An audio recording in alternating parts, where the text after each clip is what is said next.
Oke, untuk selanjutnya yaitu kerjasama.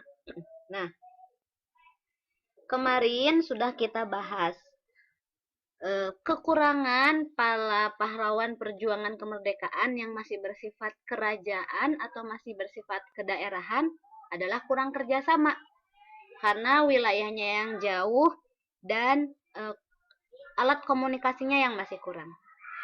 Kenapa kerjasama sangat penting? Karena semangat kerjasama dimiliki oleh para pejuang selama melawan penjajah. Tanpa adanya kerjasama, maka penjajahan di Indonesia itu akan sangat sulit sekali untuk dihentikan. Nah, hal ini juga sama ya. Dalam kehidupan sehari-hari kita sangat membutuhkan adanya kerjasama.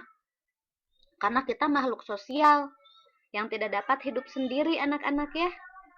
Pasti kita selalu membutuhkan bantuan orang lain.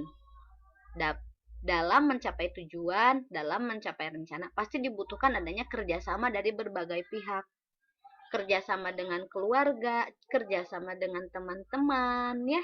Nah, ini harus dilatih dari sekarang. Bagaimana cara kita bisa bekerja sama?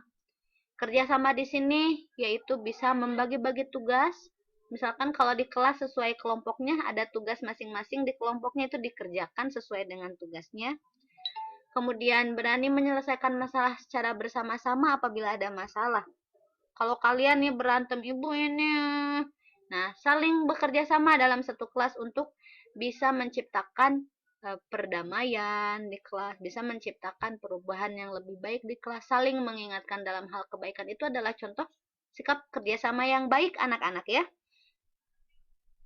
Nah ini harus ditanamkan sedari sekarang. Kemudian yang ketujuh adalah ketegasan.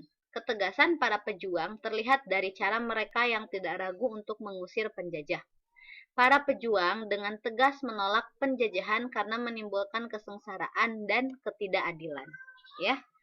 Nah, jadi dulu itu para pejuang kita itu tegas bahwa menurut mereka penjajahan adalah sesuatu yang sangat dilarang di negara kita dan harus ditempas, harus dikalahkan, harus dimerdekakan bangsanya. Tegas ya, tidak ragu-ragu. Tapi kayaknya nggak apa-apa deh dijajah. Soalnya kan kita juga misalkan ya. Nah itu enggak ya. Para pahlawan itu tidak ragu untuk mengusir para penjajah di Indonesia. Dengan sangat tegas mereka eh, berjuang untuk memerdekakan bangsa Indonesia dan untuk mengusir penjajah yang ada di Indonesia.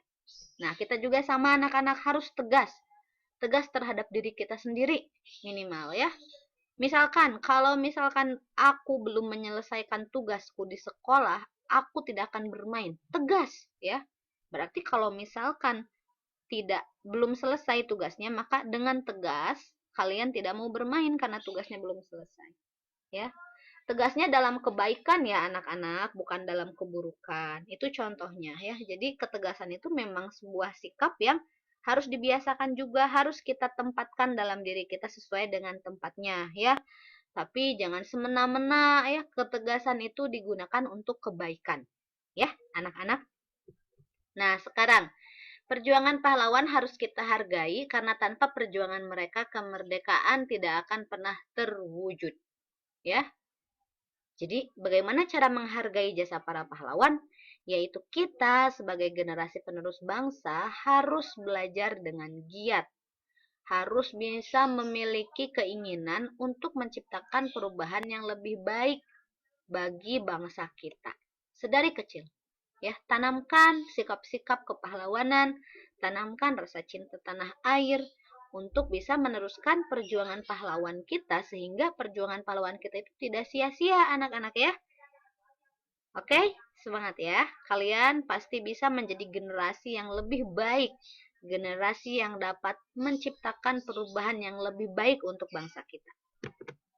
Nah, sekarang Ibu ingin kalian mengerjakan tabel yang ada di buku tematik tema E, tema 5 atau 4E, halaman 87, kemudian dikumpulkan di Google Classroom. Nah, tadi kan Ibu sudah meminta kalian untuk menyimpan sikap kepahlawanan yang kalian ketahui sebelum kita belajar hari ini, ya.